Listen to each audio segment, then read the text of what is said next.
사도 요한이 요한 일서를 쓰면서 어떤 마음으로 이 책을 남겼을까라고 하는 것에 대한 생각을 좀 하게 하는 말씀드립니다. 우선 7절부터 이야기를 하는 것이 이렇게 시작하죠. 사랑하는 자들아라고 시작을 하고 있습니다. 그러면서 이야기하는 것은 율법을 이야기를 하고 있죠. 그런데 요한이 이야기를 하는 것은 그 율법을 너희들에게 우리들에게 가르치고 이야기하고 있는 것이 아니라고 이야기를 합니다. 그런데 또다시 이야기를 하는 것은 그것을 절대로 지키지 말라거나 그것이 소용없다라고 또 이야기를 하는 것도 아닙니다. 8절 말씀에 이렇게 이야기하죠. 다시 내가 너희에게 새 계명을 쓰노니 라고 이야기를 합니다. 그렇다면 이전에 구약시대 때부터 내려져 왔던 하나님께서 모세를 통하여서 우리에게 주었던 그 율법 전체를 다시 뒤엎어서 새로 쓰는 것이냐라는 것에 대해서는 또 그렇지 않습니다. 이어서 새 계명을 쓰노니 그에게와 너희에게도 참된 것이라. 이는 어둠이 지나가고 참빛이 벌써 비침이니라 라고 이야기를 하고 있습니다. 결국 다시 말해서 우리가 이미 알고 있는 예수 그리스도가 이 땅에 오심을 통해서 그 율법 자체가 이제는 새롭게 되었다라는 것을 말하고 있는 것입니다. 어떻게 새롭게 되었습니까? 예전에 모세를 통하여 주셨던 그 율법 자체가 예수 그리스도가 이 땅에 오심을 통해서 완성되어졌기 때문입니다. 모세를 통하여 전하여 주었던 그 율법 자체를 우리가 지키지 말아야 한다, 소용이 없다라고 이야기를 하는 것이 아니라는 거죠. 하나님께서 우리들에게 어떠한 마음을 허락하셨습니까? 사랑하는 마음을 허락하셨다라는 거죠. 근데 그 사랑이라고 하는 마음이 어디에서부터 오느냐 하는 것을 우리는 좀 생각해 볼 필요가 있다고 말하고 싶습니다. 그건 뭐냐면 여러분들이 사랑을 이야기를 하면서 인간적인 사랑, 이 세상적인 사랑을 이야기를 할 때는 나의 마음의 평안이나 나의 마음의 좀 감동이나 혹은 나의 마음을 통하여서 상대를 사랑의 대상을 향하여서 그 어떤 것을 해주고 싶거나 전해주고 싶거나 또는 내가 헌신하고 싶거나 내가 마음 아파하고 싶거나 하는 것들이 아마 그 사랑에 다 포함이 되어질 거라고 말할 수 있을 거예요. 그런데 정말 그것이 사랑이냐라고 다시 묻는다면 과연 100% 그게 사랑이 맞다라고 대답할 수 있을까라는 거죠. 그것은 나의 기대치나 아니면 나의 보상심리나 아니면 나의 마음의 평안 때문에 그렇게 하고 싶은 것이 아닌가, 혹은 또 그러한 마음이 생기는 것은 아닌가라고 다시 한번 생각해 보아야 합니다. 그러나 하나님께서 우리에게 허락하신 그 사랑이라는 것은 지금 오늘 사도 요한이 이야기를 하고 있는 우리들에게 이미 참 빛이 벌써 비추어졌다라고 이야기하고 있는 그 빛이 바로 하나님께서 우리에게 허락하신 사랑이라는 것입니다. 만약에 그 빛이 이 땅에 오지 않았다면, 그 빛이 우리에게 있지 않다면 우리는 아마도 서로 사랑할 수 없을 겁니다. 하나님의 사랑을 알 수조차도 없고 하나님께서 우리에게 요구하시는, 이때 다시 초대교회 성도들에게 요구하였었던, 또한 그들이 보였었던 그러한 사랑의 행위들은 절대 불가능했을 거라는 것입니다. 초대교회 성도들이 행하였었던 사도행전 4장 32절 말씀에 보면 믿는 무리가 한 마음과 한 뜻이 되어 모든 물건을 서로 통용하고 제 재물을 조금이라도 제 것이라 하는 이가 하나도 없더라라고 이야기를 합니다. 이거 어떤 마음에서 나오는 걸까요? 단지 구제하고 싶은 마음, 내가 나누고 싶은 마음, 그러한 마음에서만 이것이 시작이 되었을까요?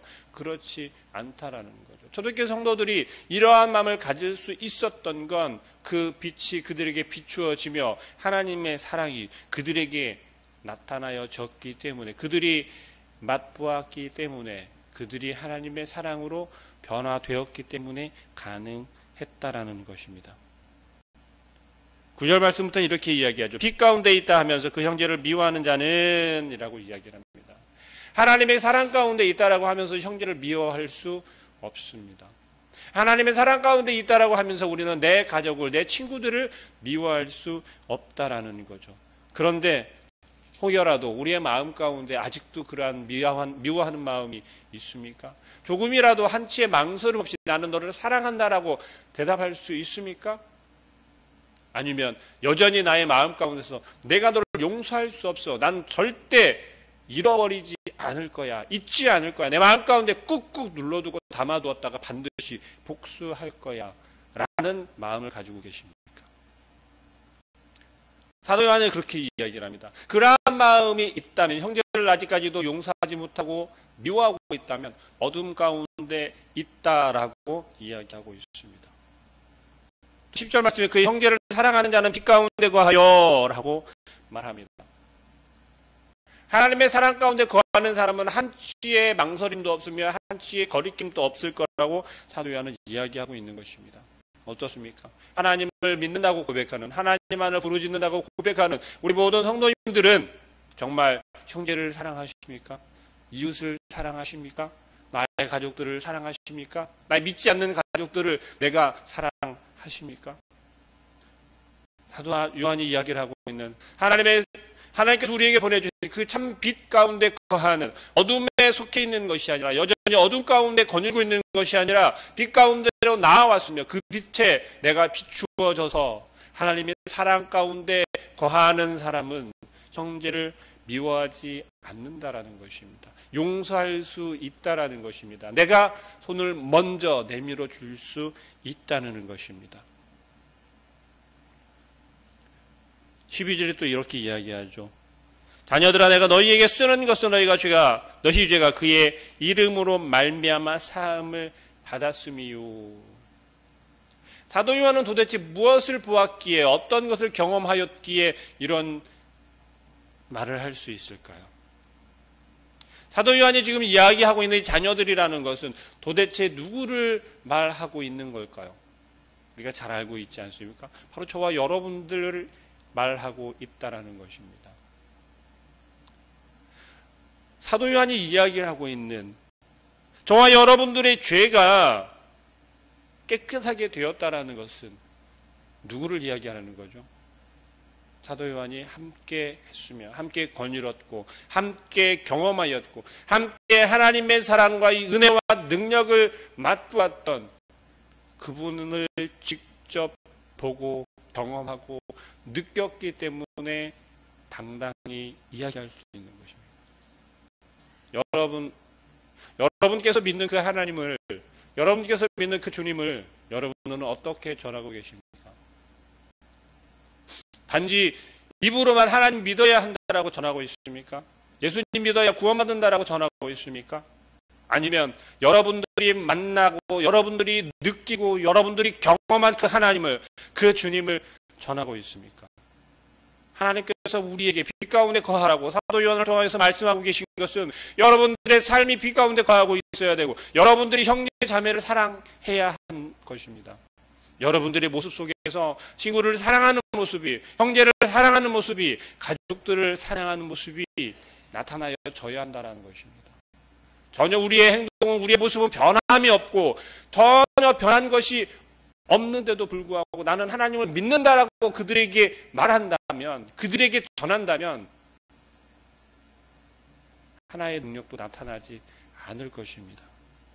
여전히 내가 먼저 구원받은 자의, 하나님의 백성이 된 자의 모습이 되어야 하는데, 우리가 먼저 빛 가운데 거하지 못한다면 나는 과연 구원받은 자인가?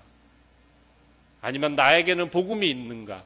아니면 나에게는 하나님께서 여전히 역사하고 계신가? 진지하게 고민해 보시길 바랍니다. 그러면서 사도 요한이 12절부터 17절까지 이야기를 하는 것은 성도들의 모습에 대해서, 신앙의 크기에 대해서, 크기라고 말하면 조금 모순이 있을 수 있지만, 처음 접하고 처음 하나님을 알게 되었고 처음 주님을 믿게 되는 사람들과, 혹은 오랜 시간, 혹은 어려서부터 지금까지 긴 시간 신앙생활을 하고 있고 하나님을 바라보고 있는 자들, 그리고 그 가운데서도 특별히 하나님을 강하게 의지하고 그 말씀을 강하게 실천하고 있는 그러한 사람들로 분류해서 이야기합니다. 그것이 12절에 이야기하는 것입니다.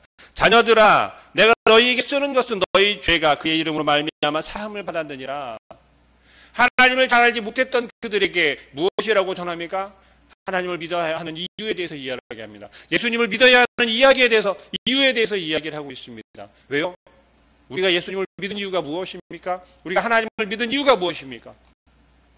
바로 나의 죄를 사하여 주셨기 때문에, 나의 죄 때문에 하나님과의 관계를 이을 수 없었는데 그 이을 수 있는 관계 회복이 곧 예수 그리스도를 통해서라는 것입니다.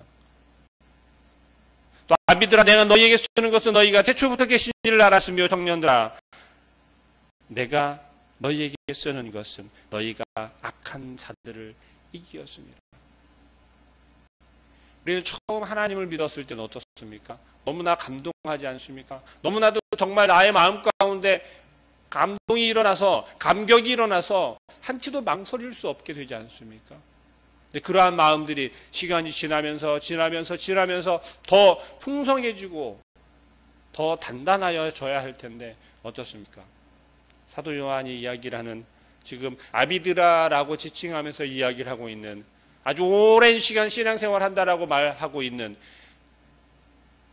저와 여러분들에게 정말 그렇습니까? 태초부터 계신 그 하나님께서, 천지를 창조하신 그 하나님을 여러분들이 정말 잘 알고 계십니까? 그 사랑을 여러분들이 정말 잘 느끼고 계십니까? 만약에 그렇다면 오늘 지금 사도 요한이 이야기를 하고 있는 청년들아, 내가 너희에게 쓰는 것은 너희가 악한 자를 이기었음이라 라고 이야기를 하는, 세상을 이길 수 있고 세상 가운데 하나님의 그 빛을 비출 수 있고 그 삶 가운데 하나님의 영광이 드러날 수 있게 할 수 있다라는 이 사도 요한의 고백이 틀리지 않을 것입니다. 저와 여러분들에게 이야기하는 것, 저와 여러분들이 행해야 하는 것, 그것은 바로 이것인 줄 믿습니다. 하나님께서 우리를 사랑하셔서 이 땅에 보내주신 그 빛은, 그 예수 그리스도는 곧 우리의 죄를 깨끗게 하여 주셨고, 우리가 그 빛을 받아 우리가 살아가는 이 세상, 이 땅, 이 어둠 가운데 우리가 살아가는 것이 아니라 그 어둠을 우리가 빛으로 바꾸어주고 빛으로 비추고 우리의 삶을 통해서 사랑이 나타나야 할 줄로 믿습니다. 우리가 변화된 삶, 우리가 사랑의 삶을 살아가는 그 사랑으로 똘똘 뭉쳐져서 우리가 손을 먼저 내밀 수 있고, 내가 먼저 용서할 수 있고, 내가 그 사랑을 먼저 실천할 수 있는 온전한 주의 백성들, 또한 온전한 그러한 하루가 되기를 소망합니다. 기도하겠습니다. 사랑하는 하나님, 하나님께서 우리를 얼마나 사랑하셨고, 또한 아버지 하나님께서 우리를 그 사랑하신 크기가 나를 살리시고 나를 그 죄 가운데 어둠 가운데 있지 아니하게 하시며 오직 하나님의 사랑으로 아버지 하나님께서 보내주신 그 예수 그리스도를 통하여서 우리가 빛된 삶을 살아가길 원하는 하나님의 마음을 알게 하여 주옵소서. 오늘 하루도 우리에게 허락하여 주시고 우리가 살아갈 수 있는 것은 하나님께서 우리를 붙잡아 주시고 하나님께서 우리에게 그 사랑을 비추어 주시며 그 빛을 통하여서 우리가 어둠을 헤쳐 나아가라고, 그 빛을 통하여 우리가 이 어두운 세상을 비추라고 하나님께서 우리에게 오늘 하루도 허락하신 줄을 믿사오니, 주님, 우리가 온전히 오늘 하루를 힘있게 살아갈 수 있게 하여 주시고 아버지 하나님의 그 사랑을 나타낼 수 있게 하여 주시고 아버지 하나님을, 그 예수 그리스도를 증거하는 삶을 살 수 있도록 주님께서 역사하여 주옵소서. 예수 그리스도의 이름으로 기도합니다. 아멘.